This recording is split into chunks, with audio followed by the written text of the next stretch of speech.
Laning! It's not that hard. And yet new players don't really get the concept. And I don't blame them. I mean, your new player experience is, well...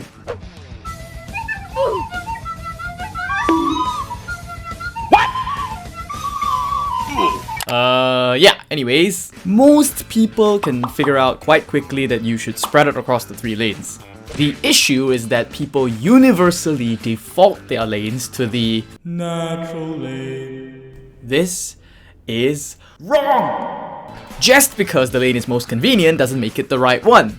Anyways, what we'll try to do is to teach you the 3 layers of information that we consider when we decide our lanes. Each layer will reveal a deeper logic that you will use when you decide your lane.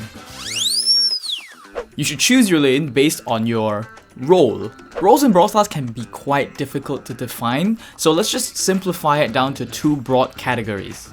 On one end of the spectrum, we have our control brawlers, which like to play from distance and kite opponents.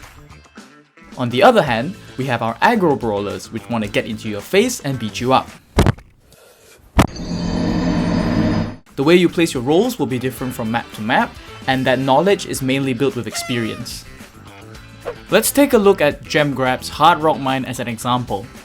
The mid is suitable for control and the sides are suitable for aggro.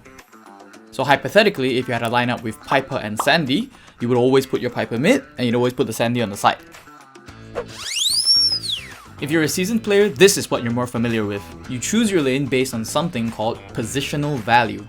Brawlers can either gain or lose value depending on the structures that they play around on the map. If you're a long-range brawler, then you should probably go towards an open lane because there are more sidelines for you to shoot. If you're an aggro brawler, you should play in a lane that has a lot of bushes and walls because it will allow you to push up and flank better. Every brawler is going to be a little bit different, and some of them will benefit from structures more than others. For example, if we go back to Hard Rock Mine, one of the most powerful side laners is 𝐋𝐀𝐍𝐄. The shape of the terrain there makes it incredibly easy for a seasoned 𝐋𝐀𝐍𝐄 player to shut down the lane because of his bouncing shots. Every map is unique, and once again, it will take experience to figure out the best positional value for every brawler. The next level up is to factor in the matchups that you have in your lane. A matchup is the winning odds between 2 brawlers. If your odds are good, you have what is called a good matchup and will generally win your lane. If they are bad, you have a bad matchup and it's expected that you're gonna struggle in your lane. If the odds are even, it's an even matchup, and then it becomes a toss-up between the player's skills.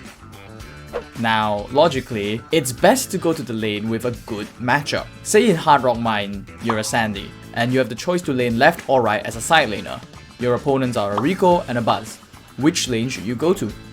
The right answer in this case is to lane against Buzz, because Sandy has a good matchup against Buzz and a bad matchup against 𝐋𝐋𝐍𝐄. Simple enough, right? Well, not so fast. What makes this tier super hard to understand is because matchups itself is a pretty complicated topic. Every map and every brawler, the way that they interact creates different matchups in every situation. Figuring that out is once again a matter of experience. Quick recap.